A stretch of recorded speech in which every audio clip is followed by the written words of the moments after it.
Bismillahirrahmanirrahim. Assalamualaikum warahmatullahi wabarakatuh.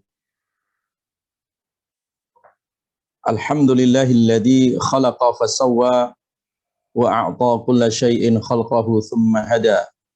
Wassalatu wassalamu ala nabiyyina Muhammadin istafa wa ala alihi wa ashabihi ahli sidqi wal wafa wal akibatu littaqwa. Amma ba'd. Tayyib, ahibati fillah, sahabat-sahabat profesional Telkom Group yang dirahmati oleh Allah. Pada kesempatan yang berbahagia ini, kita yakin semua kita sedang berbahagia karena nikmat Allah Subhanahu wa taala yang berupa nikmat iman, nikmat kesehatan dan nikmat kesempatan untuk senantiasa memperdalam ilmunya Allah Subhanahu wa taala. Mudah-mudahan kita senantiasa menjadi hamba Allah yang istiqamah di jalannya dan menjadi teladan di dalam kehidupan sampai nanti kita husnul khatimah. Amin amin ya rabbal alamin. Pada kesempatan yang berbahagia ini kita akan mengkaji tentang keteladanan dan pengaruhnya terhadap pembinaan karyawan. Taib, sahabat Telkom Indonesia yang dirahmati oleh Allah Subhanahu wa taala, Majelis Ta'lim Telkom Group ya. Berbicara tentang masalah keteladanan, itu artinya kita juga sedang berbicara tentang masalah kehidupan kita dan juga kebiasaan kita. Karena keteladanan ini memiliki peran yang sangat sentral di dalam kehidupan. Khususnya ketika kita hidup secara sosial di tengah-tengah masyarakat atau hidup sebagai seorang profesional di sebuah perusahaan.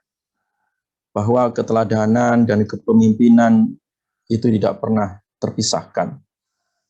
Dalam Islam, kepemimpinan harus ada keteladanan karena memang keteladanan merupakan proses pembinaan yang sangat efektif.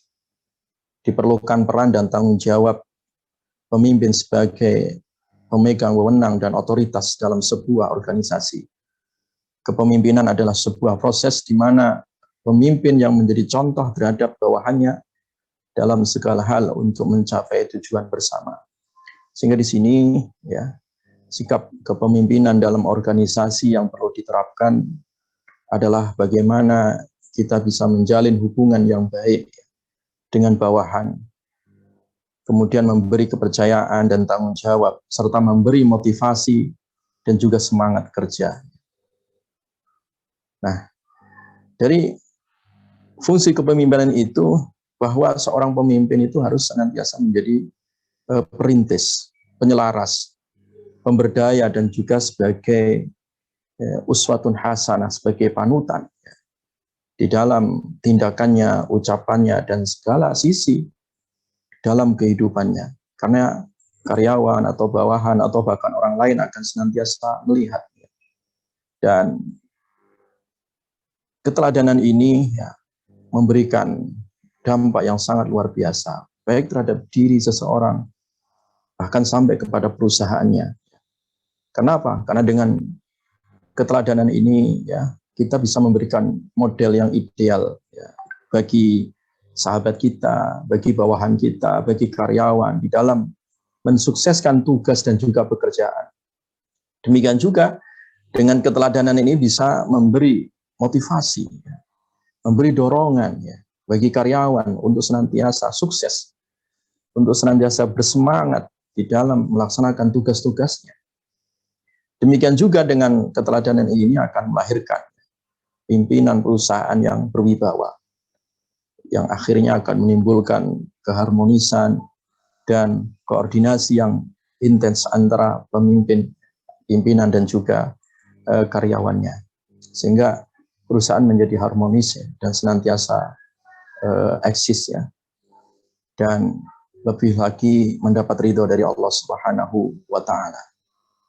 Nah, manfaat dari keteladanan ini ya, di dalam kehidupan seorang muslim khususnya, dan juga kemajuan di dalam perusahaannya, ini keteladanan itu akan memberikan penguatan, komitmen ya, pada keislaman seseorang, menguatkan akidah, menguatkan rasa cinta, meneladani Rasulullah Shallallahu Alaihi Wasallam untuk kemudian mengimplementasikannya di dalam kehidupan nyata. Jadi oleh karena itu Allah Subhanahu Wa Taala mengutus Rasulullah Shallallahu Alaihi Wasallam sebagai seorang contoh, ya, model yang bisa dicontoh sebagai qudwah, uswatun hasanah. Laqad kana lakum fi Rasulillahi uswatun hasanah. Sungguh telah ada pada kalian, pada diri Nabi Shallallahu Alaihi Wasallam keteladanan yang baik, suri teladan yang baik, contoh yang terbaik. Liman kana yarjullaha wal yawmal akhir. Bagi orang yang mau beriman, mengharapkan Allah Subhanahu wa taala dan beriman akan hari akhir. Dan wa dzakarallaha katsira. Dan bagi orang yang senantiasa mengingat Allah ya dengan zikir yang banyak. Jadi dimensi keteladanan yang diajarkan oleh Rasulullah Sallallahu Alaihi Wasallam adalah mencakup segala urusan. Sehingga disinilah Nabi Sallallahu Alaihi Wasallam ya, dijadikan oleh Allah ya sosok yang bisa ditiru dalam masalah siddiq, kejujurannya. Karena dengan sifat jujur ini akan melahirkan sifat keyakinan ya, kepada pengikutnya, ya, sifat keberanian untuk menghadapi ujian dalam bentuk apapun di dalam kehidupan ini. Nabi Shallallahu Alaihi Wasallam juga diberikan sifat amanah. Dengan sifat amanah ini, ya bisa menjadi contoh, mendorong seseorang untuk senantiasa bertanggung jawab, ya, baik terhadap dirinya, orang lain, masyarakat, hubungannya dengan alam, hubungannya dengan manusia, hablum minan nas, atau hubungannya dengan Allah Subhanahu wa Ta'ala. Jadi keberadaan sifat ini akan membangun kekuatan diri dan memperbaiki kualitas hubungan sosial. Itu amanah. Nabi contoh di dalam masalah amanah. Nabi juga contoh di dalam masalah tabligh, menyampaikan risalah, menyampaikan wahyunya Allah Subhanahu wa Ta'ala dengan bahasa-bahasa yang santun, dan inilah komunikatif. Sifat ini ya, akan melahirkan komunikasi sosial yang unggul, ya, khususnya dalam membangun relasi ukhuwah, silaturahim. Nabi menjadi contoh semuanya. Fatona, demikian juga contoh di dalam masalah kecerdasan. Ya, sifat ini ya akan memunculkan kreativitas, ide, wawasan, ya, dan ini akan melahirkan sosok ya yang unggul, sosok yang berwibawa. Ya, kalau ini dikaitkan dengan perusahaan, pada akhirnya akan melahirkan produk atau jasa ya, yang dihasilkan itu adalah produk yang unggul dan sempurna, ya, sehingga ini akan memberikan manfaat, ya, memberikan kepercayaan, ya, memberikan loyalitas ya kepada masyarakat, ya, sehingga membantu dan menjadikan sebuah perusahaan itu menjadi apa, sukses dan eksis, ya. Nah, inilah pentingnya bagaimana keteladanan itu ya mewarnai di dalam kehidupan. Ada keteladanan maka ada kehidupan di situ, ya, ada kesuksesan di dalamnya. Nah, inilah bagaimana Allah Subhanahu wa Ta'ala menjadikan Rasulullah sebagai contoh suri teladan yang sempurna dalam segala bidang kehidupan, ya, dalam segala dimensi kehidupan, baik di dalam masalah jujur, amanah, tabligh, fatona, yang tentunya ini kita harus bisa mencontoh dan meniru Rasulullah Sallallahu Alaihi Wasallam. Taib ahibati fillah yang dirahmati oleh Allah Subhanahu wa Ta'ala. Kemudian yang berikutnya, keteladanan sebagai magnet arus utama, dan keteladanan ini adalah juga sebagai aset jariah kita sebenarnya. Jadi ketika seseorang itu memberikan contoh kebaikan, kemudian ditiru oleh sahabatnya, ya, seorang atasan yang memberikan contoh yang baik, kemudian ditiru oleh bawahannya, ditiru oleh karyawannya, ya, seorang pemimpin memberikan contoh yang terbaik, kemudian ditiru oleh rakyatnya, maka sebenarnya ini adalah magnet yang sangat luar biasa. Dan bahkan ini adalah sebagai amal jariyah. Karena ketika kita mencontohkan kebaikan, kemudian kebaikan itu terus dicontoh orang lain sehingga mereka berbuat baik, maka kebaikan-kebaikan mereka itu adalah juga kebaikan milik kita. Karena itu adalah mata rantai amal jariyah yang terus bersambung sampai kiamat. Walaupun sang pemiliknya terkubur tanah, walaupun sang pemiliknya telah berada di alam barzah. Nah, inilah pentingnya urgensi daripada keteladanan dalam segala bidang kehidupan. Makanya Rasulullah SAW bersabda, "Man sanna sunnatan hasanatan falahu ajruha wa ajru man amila biha." Jadi barang siapa yang memberikan contoh yang terbaik ya dalam urusan Islam, ya, dalam amal perbuatannya, ya, maka dia mendapat pahala atas perbuatan baiknya tadi. Ya. Dan juga pahala bagi orang-orang yang mengikutinya atau orang-orang yang mencontohnya. Itu berlaku sampai apa? Sampai kiamat. Artinya ini akan menjadi aset jariyah. Jadi keteladanan itu adalah aset jariyah kita sebenarnya. Makanya bayangkan ya, kalau setiap diri menjadi contoh yang terbaik, ya, seorang pemimpin menjadi contoh yang terbaik. Demikian juga bawahannya memberikan contoh yang terbaik. Maka keteladanan demi keteladanan ini sebenarnya kita sedang menyambung mata rantai kebaikan, ya. Mata rantai kebajikan yang itu akan menjadi amal jariyah, aset jariyah yang terus mengalir pahalanya, terus bersambung. Ya. Jadi estafeta, ya, amal dan juga pahala itu akan terus ya bergulir ya sampai masuk surga, sampai mengalir ke surga, sampai kiamat. Ya. Orang yang senantiasa memberikan keteladanan tadi itu akan kecipratan hasilnya ya dari orang-orang yang mencontoh. Maka oleh karena itu hendaklah kita senantiasa khususnya sebagai seorang profesional memposisikan diri kita itu sebagai seorang teladan, sebagai uswatun hasanah, sebagai qudwatun hasanah, karena itu adalah aset kita. Kalau kita sebagai seorang karyawan, kalau kita sebagai seorang pemimpin, kalau kita sebagai seorang profesional hanya mengharapkan balasan-balasan gaji yang tidak seberapa, balasan-balasan materi duniawi yang akan habis dan sirna, maka tentu sangat rugi. Tetapi kalau kita mengharapkan dari keteladanan-keteladanan, kebaikan-kebaikan yang kita lakukan, yang kita contohkan, ya, maka kita berharap kepada Allah Subhanahu wa taala, inilah aset yang sebenarnya. Ya. Inilah harta kekayaan yang tidak akan pernah sirna. Inilah harta kita yang sesungguhnya yang tidak akan pernah habis. Dan itu adalah keteladanan. Nah, tapi jamaah sekalian yang dirahmati oleh Allah Subhanahu wa taala. Nah, ketika kita sudah mulai masuk ke dalam zona keteladanan, maka salah satu ya hal yang terpenting harus dicatat di sini berkaitan dengan masalah keteladanan adalah kita harus menjadi contoh. Keteladanan dengan mencontohkan. Keteladanan itu bukan sekedar retorika atau manis di mulut semata, tidak ya. Atau hanya sekedar diucapkan atau disampaikan, tidak. Tetapi keteladanan itu adalah dipraktekkan. Ya. Keteladanan itu adalah dengan cara kita terjun langsung. Ya. Kita memposisikan diri kita sebagai contoh yang terbaik. Ya.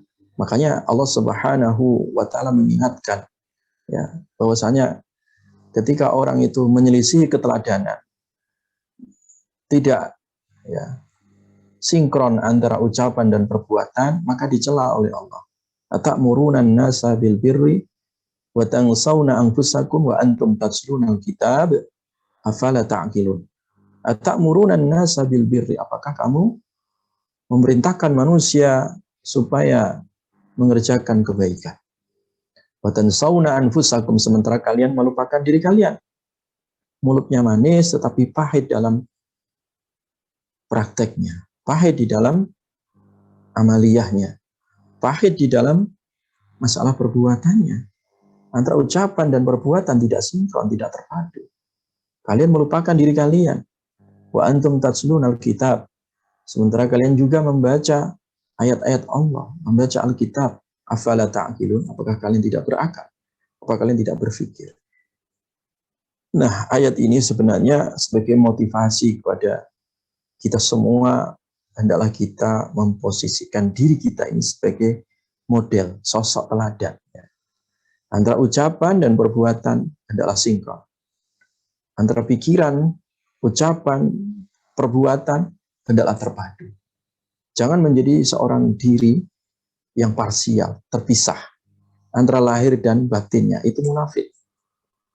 Jangan menjadi sosok diri yang terpecah, ya, yang memisahkan antara ilmu dan amal. Jadilah diri kita yang komprehensif.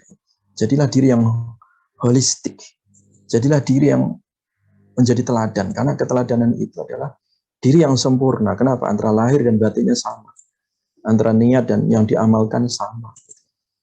Nah, sehingga disinilah Allah mengajak kita supaya kita mensinkronkan diri kita ini menjadi sosok model teladan. Jangan sampai terpisah. Menjadi diri yang terpisah, ya, antara ucapan dengan perbuatan, antara perintah, ya, dan juga amaliyahnya. Atamuruna an-nasa bil birri wa tansawna anfusakum wa antum tatluna al-kitab afala ta'qilun. Nah, kemudian yang berikutnya bahwa di dalam kehidupan kita ini, ya, tanpa keteladanan maka tiada kepemimpinan. Jadi mustahil, ya, seorang manajer atau seorang pemimpin perusahaan, ya, atau seorang yang didaulat menjadi atasan, ya, berhasil di dalam kepemimpinannya tanpa keteladanan. Itu mustahil. Ya. Tanpa keteladanan tiada kepemimpinan. Ya. Maka betapa banyak bangkrutnya sebuah perusahaan, bangkrutnya sebuah aset sosial itu disebabkan karena hilangnya keteladanan.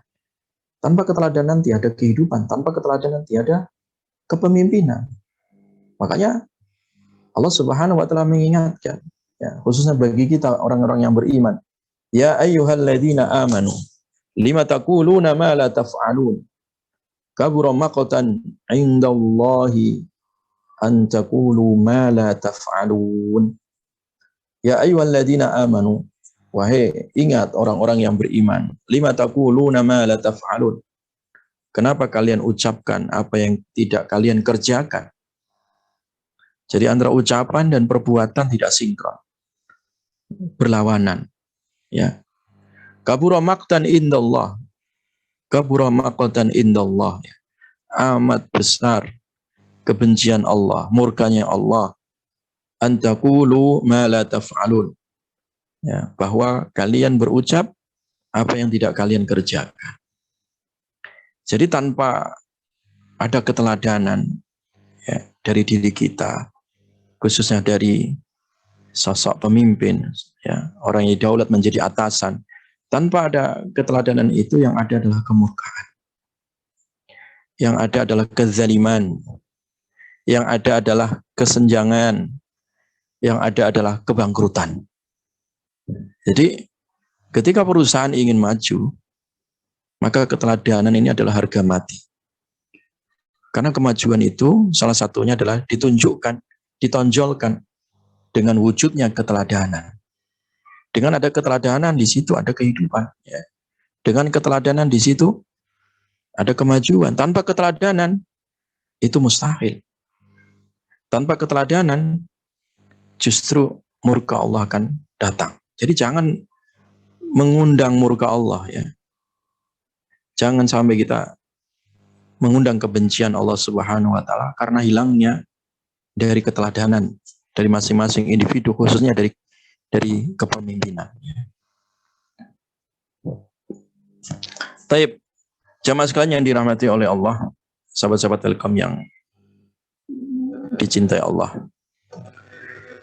Nah, perlu dicatat pula bahwa salah satu yang terpenting yang hendaknya dipraktekkan dalam masalah urusan keteladanan ini adalah keteladanan dalam kesabaran. Keteladanan dalam kesabaran. Bahwa kehidupan itu tidak selamanya sukses, ya. Kehidupan itu, ya, pasti, ya, ada rintangan, pasti ada ujian.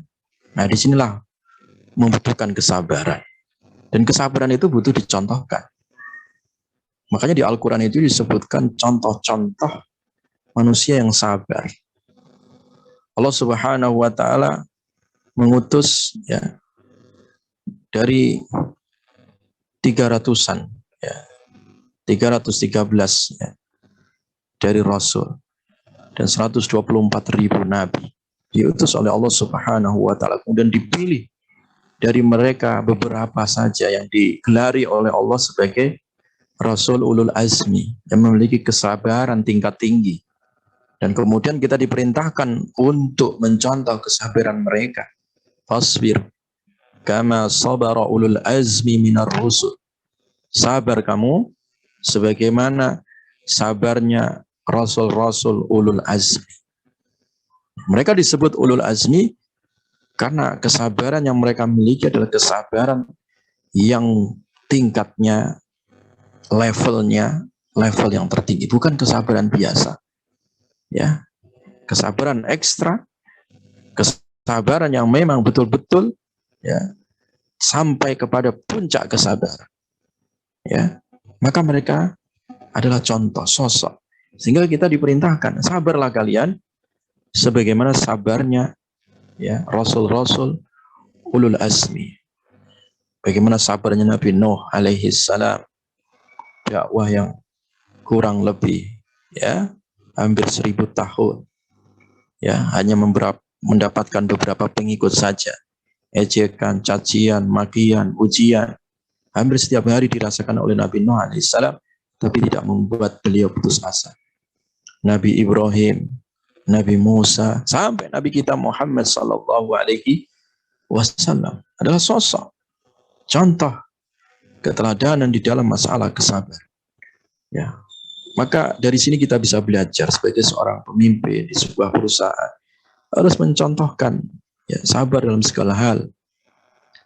Tidak tergesa-gesa di dalam memberikan keputusan.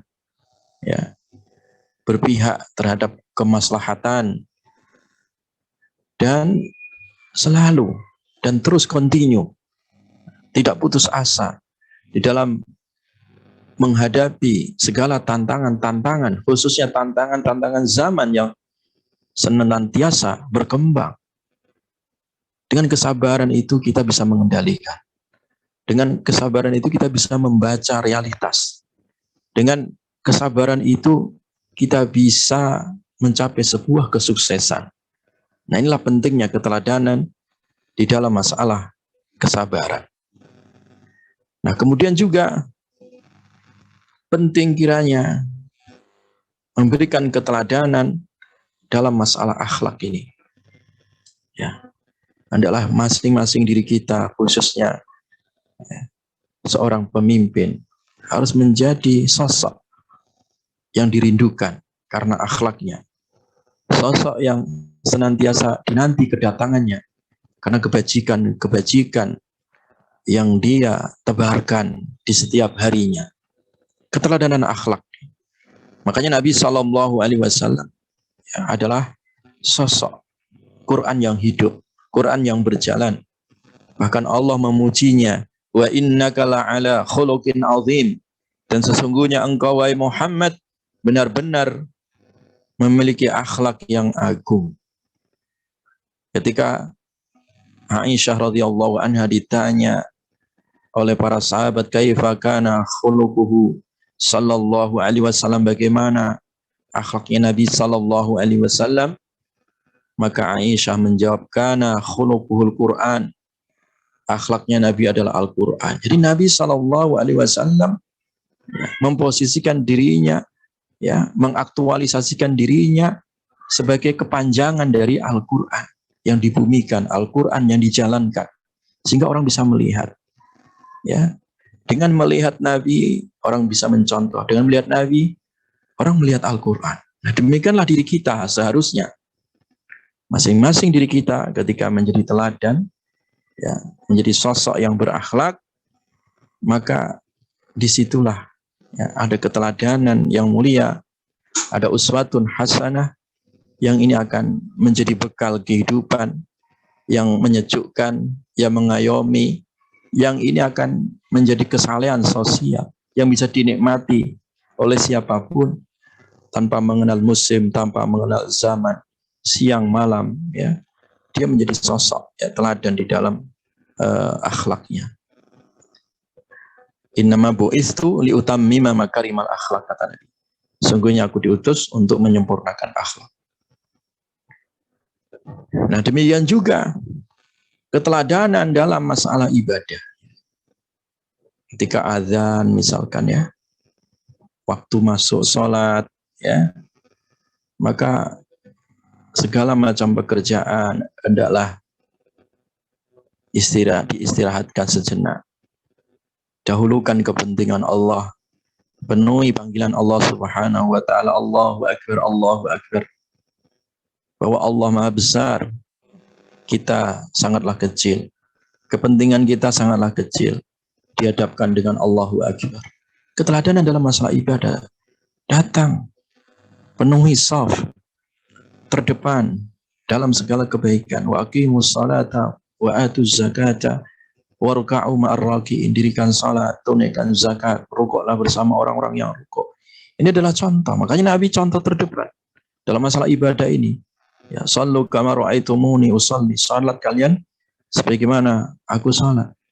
Nabi contoh dalam masalah ibadah-ibadah mahdhah ataupun ibadah-ibadah ghairu mahdhah, sampai dalam urusan haji. Khudhu anni manasikakum. Ya, ambillah dariku manasik haji kalian, contohlah. Ya, ini adalah keteladanan dalam masalah ibadah. Jadi intinya ya, dari keteladanan dan juga nilai-nilai yang ada di dalamnya, marilah kita masing-masing mengaktualisasikan nilai keteladanan ini agar kita benar-benar menjadi teladan sejati, sebagaimana halnya keteladanan yang dicontohkan oleh Rasulullah Shallallahu Alaihi Wasallam. Posisikan diri kita, entah kita sebagai seorang pemimpin atau entah diri kita yang dipimpin, apakah kita atasan atau kita bawahan, maka jadilah diri kita teladan sejati dan buktikan dengan akhlak, buktikan dengan ibadah, buktikan bahwa kita yang terdepan berlomba-lomba di dalam kebaikan. Wallahu a'lam bishawab. Mudah-mudahan kita senantiasa dibimbing oleh Allah Subhanahu wa taala, ditunjukkan jalan yang lurus, dijadikan diri kita teladan-teladan sejati di dalam kehidupan, sehingga kita menjadi rahmatan lil alamin, rahmat untuk semuanya. Wallahu a'lam bishawab. Subhanakallahumma wa bihamdika asyhadu an la ilaha illa anta astaghfiruka wa atubu ilaik. Subhana rabbika rabbil izzati amma yasifun. Wassalamun alal mursalin. Walhamdulillahi rabbil alamin. Wassalamualaikum warahmatullahi wabarakatuh.